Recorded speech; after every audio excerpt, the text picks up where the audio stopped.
If you've been thinking about getting serious with your money, like actually serious, now's the time. The Motley Fool is offering new members 50% off their iconic stock recommendation service, Stock Advisor.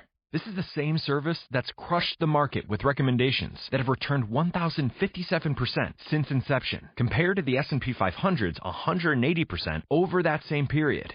This isn't guesswork. The Motley Fool has a track record of finding companies before they become household names. So if you want to invest smarter and you like saving money while doing it, go to fool.com/listen to claim your 50% off discount off a 1-year term of Stock Advisor. Again, that's fool.com/listen. Returns of 1,057% are from the Motley Fool's product Stock Advisor and measured against S&P 500 returns of 180% as of July 10th, 2025. Past performance is not an indicator of future results. All investing involves a risk of loss. Individual investment results may vary.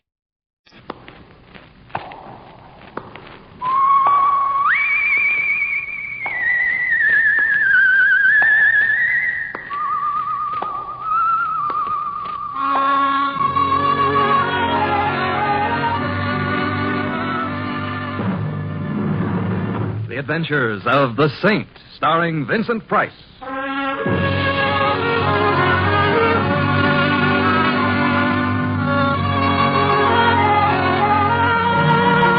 The Saint, based on characters created by Leslie Charteris and known to millions from books, magazines, and motion pictures. The Robin Hood of modern crime now comes transcribed to radio, starring Hollywood's brilliant and talented actor Vincent Price as the Saint. What's wrong? He shot! Someone shot that man! It's murder! He's been murdered!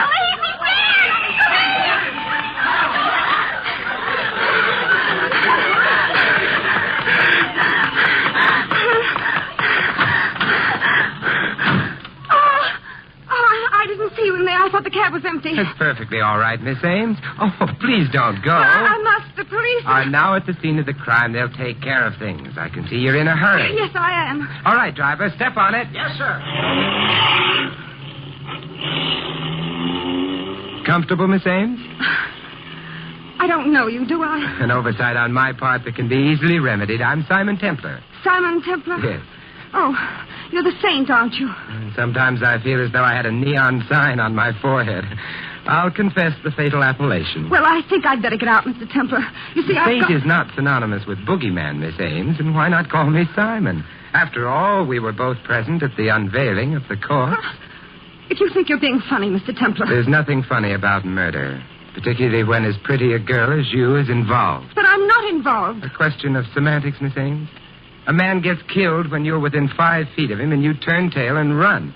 If that's not being involved, my dictionary lied to me. Well, I suppose you're right. It was foolish of me to run, but when I heard those shots and saw him fall, How did you know who I was? Such modesty is becoming, but hardly intelligent, Miss Ames. You're a star. Your show is opening in a week, and your pictures have been plastered all over town. Oh, of course, I should have known. Did you know the man who was shot at? Yes. Yes, I had an appointment with him. His name was Jim Barry. Oh, the publisher? Yes. Oh, I know him, or rather knew him. He's been kind enough to publish some scribblings of mine, but what were you going to see him about? Anything special? No, just a business talk. Business talk with a publisher? Don't tell me the Barry Kilgore Company is going to publish the story of your life. No, but Jim's firm was preparing an anthology of the modern theater, and he wanted to include the new play I'm going to be in. Down, Betty. Down to the floor. I said down. What happened? Somebody doesn't like us, Betty. The driver of that car threw some hot lead our way. But who? It wasn't... I don't know. I only saw the glint of a gun out of the corner of my eye. Hey, driver, are you... Simon, is he dead? Wait, I'll see.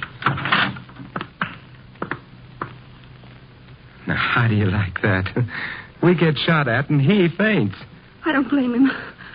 I feel a little... Don't. You must be due at the theater for rehearsal about now, and the show must go on, though for the life of me, I've never been able to understand why.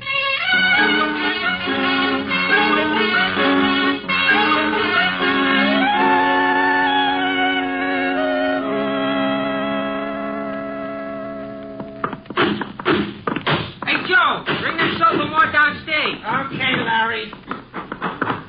Here's my dressing room, Simon. Oh. You go in and wait for me. I'd have you watch the rehearsal from the wings, but Larry Stevens, our stage manager, is superstitious about it. Okay, Betty, but your sanctified watchdog will be panting on your threshold till you get back. After what's happened, Simon, I'll be glad to know you're close by. See you later. Oh, well, might as well wait inside. But really, Vera, I don't know what you mean. I think you do, Helen. Just remember what I told you about Jim Barry, and you'll be... Simon Templar. What in the world are you doing here? Hello. Now, that's what I call a quick switch. Vera Pangburn, lady novelist, gets stage struck. Or are you merely getting material for a novel about backstage? Oh, no. No theater novels for me, Simon. Oh, let me introduce Helen Trask. Helen, this is Simon Templar. How do you do, Mr. Templar? As well as might be expected under the circumstances, Miss Trask. I'm not too accustomed to entering one lovely lady's dressing room and finding two others awaiting me. Well, as a matter of fact, Helen and I were waiting for Jim Barry. We thought he was coming here with Betty. Jim Barry? Oh, he's your publisher, isn't he, Vera? Yes, and Helen's, too. Helen's his really latest discovery. She has a new novel coming out. Well, I'm afraid you're going to be disappointed, ladies. Barry's been unexpectedly detained. Oh, and I was so anxious to see Oh, him. why not let me substitute? I'm very good at parlor tricks and small talk. And Your name, Templar? Yes, it has been for a number of years. I can remember way back when my What's parents... the big idea of keeping Miss Ames away from rehearsal? Oh, did I? Who are you? Oh, Stevens, the stage manager. That's right, and I'm also the guy who doesn't like stage door Johns. Now, there's something about the way you said that hurts me deeply. Hey, what's that thing in the cuff of your trousers, Stevens? In the cuff of my trousers? Yeah, right here. Now, look here, Templar. I don't know what this is all about, Maybe you don't, but you should know a revolver cartridge when you see one. but... Revolver cartridge. Is that what this is? It is. Where's Betty Ames? Why, in rehearsal, I had them start. And I presume there's a shooting scene in this play? Why, yes, toward the end of the first act, but Well, you'll like me even less after this, but I'm stopping that rehearsal. You can't do that, If Templar. I don't, you'll have a dead star on your hand. Betty Ames, are you crazy? I hope so. I hear them. Where's the closest stage entrance? Over there, to your left. I hope you know what you're doing. I'm afraid I do. They're at the shooting scene now. Stop it. Don't shoot. Simon! What is it, Simon? What's the matter? Apparently nothing, but I'm a little amazed at finding you all right. Why shouldn't I be, Simon? Now, there you have me. Quiet, everybody. Templar, I've had enough of this nonsense. You've held up the rehearsal by keeping Betty away, and now you've broken up the end of the first act. Either you get out of this theater, or I'll have you thrown out. You know, Stevens, I must be super sensitive. Why else would I get the idea that you don't like me? No, don't answer. There's something I want to do first. Where's the gun your leading man fired just now, Betty? Well, it's over there on the floor, just a prop gun with blank cartridges. Blank cartridges? So that's it. I've always wondered how people shot in plays had so many lives. You mind if I take a look? What's all the commotion about? Oh, hello, Mr. Kilgore. We've been having a little trouble with a fellow named Templar, but everything's under control Well, now. it better be. I've got quite an investment in the show, and the way it looks now, it'll flop before they get to the second Now, there's act. nothing for you to get excited about, Mr. Kilgore. I assure you Of that... course, that's all in the way one looks at it, Stevens. And I suggest that you look at this gun. I see it, Templar. So what? So this. Break it open. Simon, those aren't blank cartridges. They're real. Real? That's impossible. Perhaps you'd better take a second look. But why would anyone in this theater substitute real bullets for the blanks? Now, that is a puzzling question, Stevens. Of course, it couldn't possibly be that someone was interested in killing Betty Ames. Now, could it?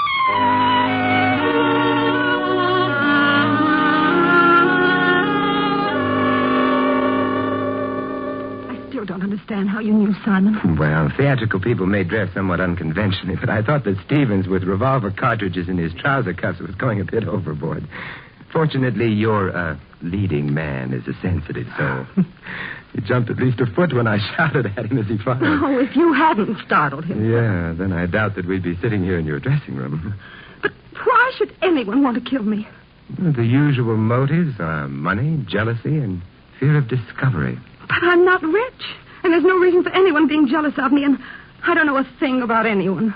Are you certain of that, Betty? Of course I am. You were pretty much in evidence when Jim Barry was killed. So were a dozen other people. Yeah, but perhaps they didn't see what you saw. I didn't see anything. At the killing, perhaps. But what about, well, a familiar face in the crowd, for example? Familiar face? No. Oh, wait a minute. Yes, I did see someone. The eyes have it you saw the killer. Who was it? That's just it. I don't know. Let me remind you that a familiar face belongs to someone you know or have seen before. Yes, I know that, Simon, but I just caught a flash of the face, and I was thinking it looked familiar and was starting to identify it in my mind, and then the shots were fired and Jim Barry was killed, and then it was gone. I don't suppose you got a similar flash among the people in the theater tonight? No. Might have been any one of them or none of them. Hardly what I'd call an elucidating statement. Let's put this together. Barry was the publisher for Vera Pangburn and Helen Trask, and both of them were in the theater. Mm-hmm. Kilgore, who put up the money for the show, was Barry's partner in the publishing business, and he was in the theater. Stevens, the stage manager... Had that cartridge in his cuff. Yes, he did, didn't he? So where does that get us, Simon? Exactly nowhere. Well, as my old grandmother used to say, if at first you don't succeed, try checking up on the corpse. Come on, Betty. Let's go to the morgue.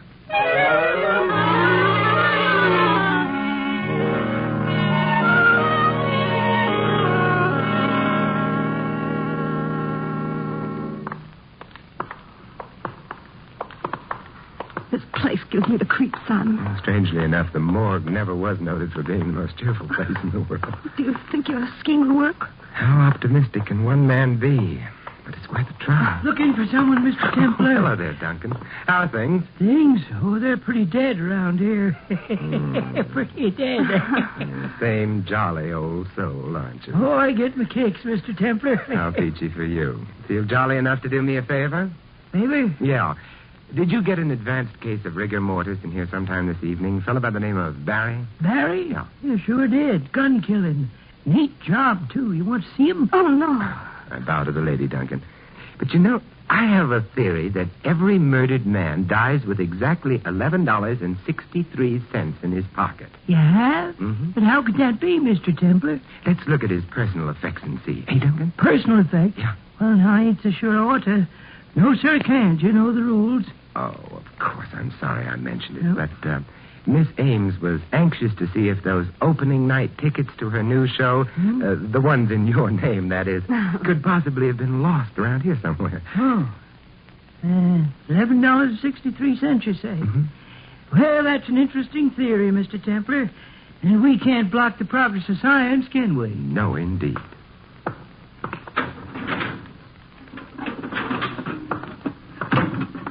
There you are.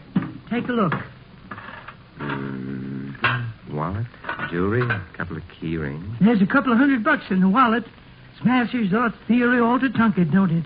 Is that all there was on him? Well, see for yourself. I told you that. Hey, look out. Hey, grab her, Duncan. She's going to faint. Yeah, you're okay, miss. Okay, I got you. Thank you. I don't know what happened. Suddenly everything turned black. All right, Betty, don't talk. I'll get you outside. Even an old ghoul like Duncan gets queasy in here sometimes. No, I don't neither. You sure you're okay, miss? Yes, thank you. I'm all right now. Thanks very much, Mr. Duncan. Well, you're welcome. And, them opening night tickets in my name you lost? Oh, you'll find them at the box office in your name, Mr. Duncan. Well, I'm glad you folks dropped in.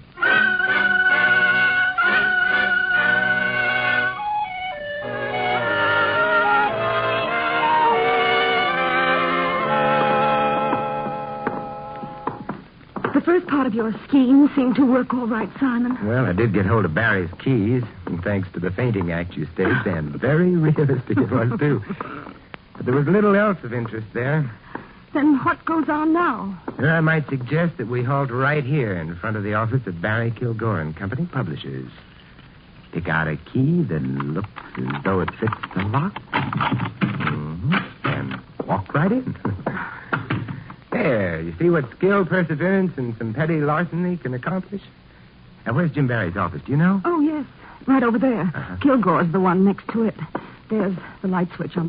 You just realized your business needed to hire someone yesterday. How can you find amazing candidates fast? Easy. Just use Indeed. Stop struggling to get your job post seen on other job sites. With Indeed sponsored jobs, your post jumps to the top of the page for your relevant candidates, so you can reach the people you want faster. According to Indeed data, sponsored jobs posted directly on Indeed have 45% more applications than non-sponsored jobs. Don't wait any longer. Speed up your hiring right now with Indeed. And listeners of this show will get a $75 sponsored job credit to get your jobs more visibility at Indeed.com/ARTS. Just go to Indeed.com/ARTS right now and support our show by saying you heard about Indeed on this podcast. Terms and conditions apply. Hiring? Indeed is all you need. This is the story of the one. As a maintenance supervisor at a manufacturing facility, he knows keeping the line up and running is a top priority. That's why he chooses Grainger. Because when a drive belt gets damaged, Grainger makes it easy to find the exact specs for the replacement product he needs. And next day delivery helps ensure he'll have everything in place and running like clockwork. Call 1-800-GRAINGER, click Grainger.com, or just stop by. Grainger, for the ones who get it done.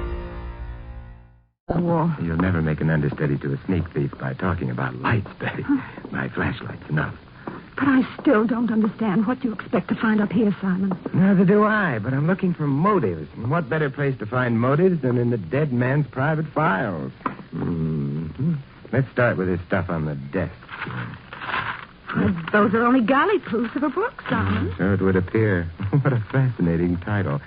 My Heart's One Romance by Helen Trask. Oh, no. Talk about corn. No motive for murder there. I wonder. What do you mean? This inter-office memo clipped to it. Listen to this. For Pete's sake, Jim, stop publishing this kind of tripe before it ruins us. It's initialed K. K for Kilgore. What do you make of that, Simon? I think Kilgore didn't like the book. But if it's as bad as all that, why was Jim Barry publishing it? Maybe you better take another look at Helen Trask. Oh, you mean you think that Helen and Jim Barry I were... prefer to keep an open and clean mind about these things, Betty. But we do know Kilgore didn't like it. And Kilgore stands to get plenty now that Barry's dead. He becomes sole owner of the business. Simon, someone's coming to the outer office. That's very inconsiderate of him. But what if it's the police or Jim Barry's murderer? Those suggestions are very inconsiderate of you. What's he doing now, Simon? Not he. There are two people in the office. Are they coming in here? No, they've gone into Kilgore's office. Oh. They didn't turn on the light, so they must be familiar with the place. Remind me to complain to the owners of this building. They've made these walls so soundproof I can't even recognize the voices, let alone hear... Yeah, we could hear those all right, couldn't we? I'll be right back. No, Simon, please. No!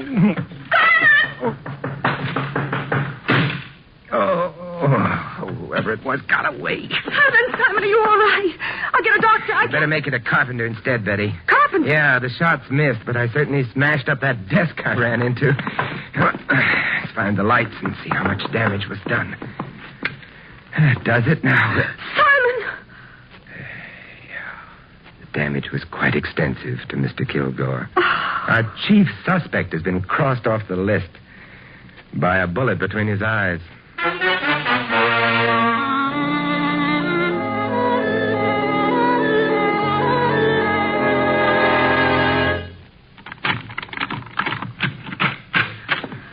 Well, at least you got me home safe and sound, Simon. After what's gone on today, I'm beginning to wonder how that happened.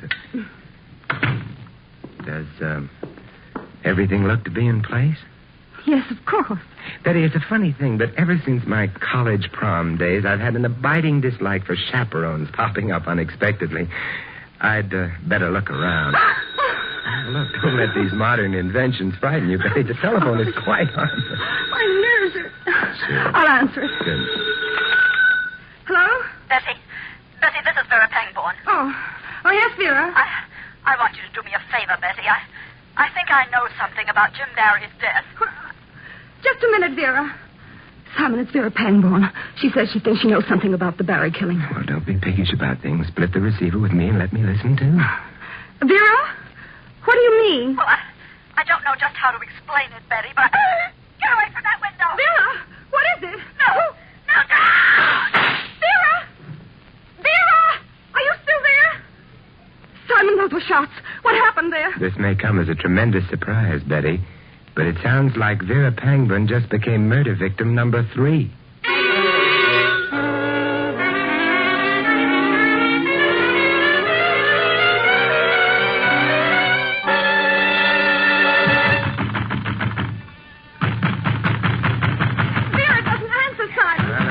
use brawn instead of brains.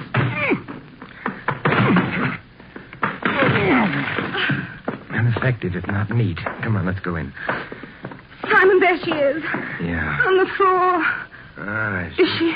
She's luckier than Barry or Kilgore. Shot in the upper part of the arm. You'd better get some towels, Betty. I'll be right back, Simon. Good. What happened? Simon. Man on the fire escape, he shot at me. I'd be indignant about it, too, Vera, but suppose we talk about it later. Here, huh? Simon. You better let me at it. Wait, I'll lift her out of the Davenport. There. Now, if you'll make like Florence Nightingale, Betty, I'd like to look at the fire escape. All right, Simon. Betty, Poor darling, time for talk later. Let's get you fixed up first. You just relax. Vera, we're here and everything's going to be all right. Thanks, Betty. The view from your fire escape is very disappointing, Vera. Only shattered glass out there. Did this homicidal friend of yours shoot through the window? Yes. I was talking on the phone to Betty. I looked up and saw him. He had a handkerchief over his face, and he shot twice. There you are, Vera. And that'll hold you until we get a doctor. By the way, Vera, not that I'm curious or anything, but what was it you were going to tell Betty over the phone about Jim Barry's murder? I can't tell you, Simon. Well, I'll admit I'm not as pretty as Betty or his family. No, I won't say anything. He's already shot at me once. I won't say anything. He'll kill me. All right, Vera, take it easy. You don't have to tell us anything. Simon, we better call a doctor. She's in no condition to be bothered now. Right now, neither am I. Suppose you take care of the medical details and then meet me at Helen Trask's apartment. Helen? Yeah. Is that where you're going now? No, I'm going to Larry Stevens' place. And if that sounds confusing to you, it's no wonder. I'm a little confused myself.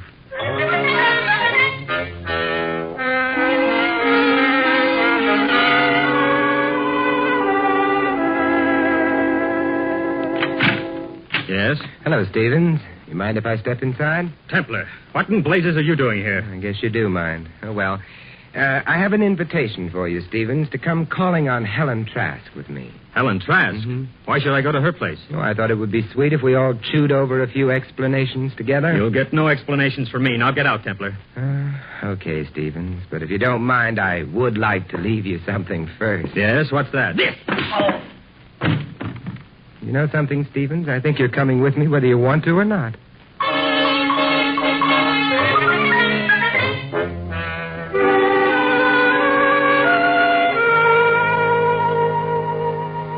All right, now that Betty is here, we have a quorum. But I don't understand, Mr. Templar. Why are you all here at my apartment? There's no sense asking him, Helen. He's completely crazy. Stevens, I think you're prejudiced because your jaw still aches a little, Miss Trask, when I entered Betty's dressing room tonight, Vera was saying something to you about Jim Barry. What was it? Why, she was merely warning me against him. Said he had a weakness for young women writers. Well, in your case, that's understandable. Would you say his weakness could account for a rather poor manuscript being accepted? If you're insinuating anything, Mr. Templar... Oh, Helen, of course not. You didn't listen to Vera, did you? Naturally not. Mr. Barry always acted like a perfect gentleman. What are you driving at anyway, Templar? Well, they say I'm a perfectionist, Stevens. I don't like ragged details hanging over, and that snatch of conversation intrigued me. Something else intrigues me, too, that cartridge in the trouser cuff episode. You really are determined to play Sherlock Holmes, aren't you? Well, if it'll relieve your mind any, on my way to Betty's dressing room, I bumped into a prop table. Box of what I thought were blank cartridges spilled against me and onto the floor. And you think that there might have been some loaded cartridges among the blanks and that one of them lodged in your cuff? That's it exactly. A very simple explanation. Yeah, it's almost too simple. Did you try to check this theory of yours? Well, I tried to, but when I got back to the table, the box was gone. Which, of course, makes it even simpler. Do you mind if I use your phone, Helen? Oh? Oh, I know. No, not at all. Thanks. You calling the police, Simon? No, Vera Pangborn. Vera Pangborn? That's right. Hello? Oh, yes, Doctor. How's Miss Pangborn? Oh, that's fine. Give her a message, will you, please? Tell her Simon Templar called, and she needn't worry about that killer any longer. Yes, that's right. Betty Ames has remembered who it was she saw at the scene of the murder, and that's all the evidence we need.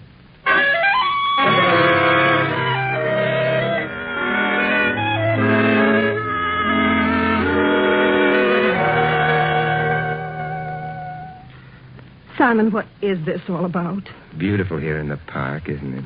You know very well that I haven't remembered the face I saw when Jim was killed. A brilliant moon, soft starlight, a perfect night for romance, and she talks about killing. Oh, please, Simon, please.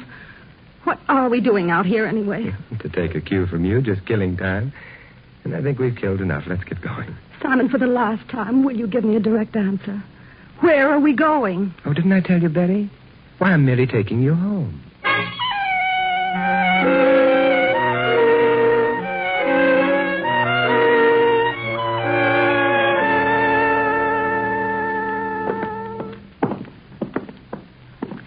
Here's my door, Simon. I can find my way in alone. Don't you think the least I can do is to search the apartment for you again? That won't be necessary, thank you. Good night. Well, at least allow me to turn the lights on for you. There, you satisfied? Now you can see for yourself that there's... Oh! Yes, I can see quite well. Hello, Vera. Shut that door, Simon, quickly. I never argue with a lady, Vera, particularly when she's got a gun in her hand. That's better. I thought that phone call of yours might have been a trap, Simon, but I had to make sure. Now that you apparently have made sure, Vera? You and Betty are going to join the others. Simon! Tell me why you killed Jim Barry, Vera. Was he your husband? Pretty smart, aren't you, Simon? That's right. Jim was my husband. Yes, I thought so. Jealousy was the only motive I could figure for you. Every young woman who came along and thought she could write turned his head. The Helen Trask. A high school girl could write a better book than she did. But Jim Barry was going to divorce you and marry her, wasn't he? Yes. And now Jim's dead. And Kilgore's dead because he suspected me. And you're going to die, too. Right now. No, you don't. Give me that gun. Simon, she's going to shoot! She's going to... No, she isn't. Are you, Vera? No. No. Oh, Simon, I was so scared. You know something, Betty? So was I.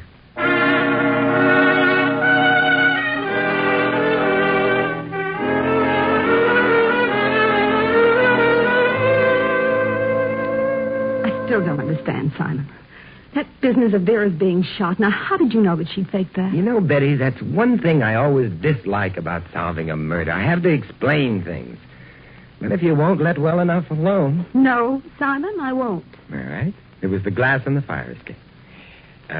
Now, shall we get back to that moon? Simon, what about the glass? Oh, it came from the shattered window. And there was no glass within the room. Therefore, the shot was fired from within, scattering the glass outward. And who was inside the apartment at the time? Vera. Mm-hmm. We have achieved a meeting of the mind. Now, if we can carry that a bit further while discussing those lovely shimmering stars. But I heard 2 shots fired over the phone. Did she use the second one to give herself that flesh wound? If you were afraid someone was closing in, you'd make a last desperate attempt to throw suspicion elsewhere, wouldn't you? And she was the one who put the real bullets in the gun in the theater. Mm-hmm. And fired at me in the cab. But, Simon, why me? Well, I hate to get repetitious, but remember those motives for murder I listed? Money, jealousy, and fear of discovery. Yeah, let's latch on to the last one. She was afraid you'd remember that it was her familiar face you saw in the crowd just before Jim Barry was killed. You satisfied now? Well, almost. There's just one more little thing. Look, Betty, if it doesn't concern the moon, I'm not interested. All right, Simon. Get interested.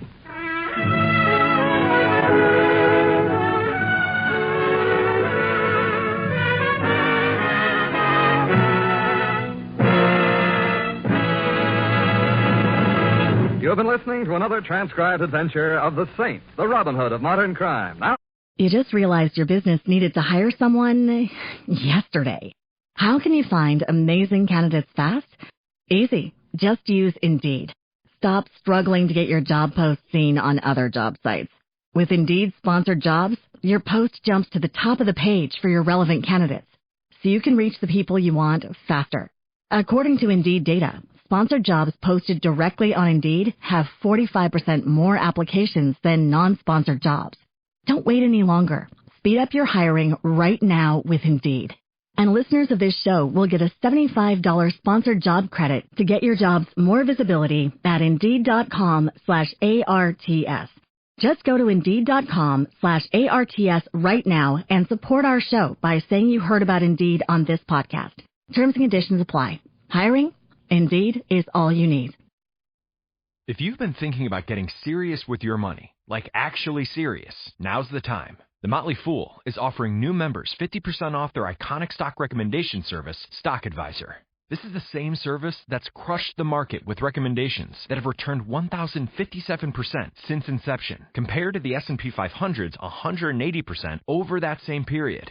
This isn't guesswork. The Motley Fool has a track record of finding companies before they become household names. So if you want to invest smarter and you like saving money while doing it, go to fool.com/listen to claim your 50% off discount off a 1-year term of Stock Advisor. Again, that's fool.com/listen. Returns of 1,057% are from the Motley Fool's product Stock Advisor and measured against S&P 500 returns of 180% as of July 10th, 2025. Past performance is not an indicator of future results. All investing involves a risk of loss. Individual investment results may vary.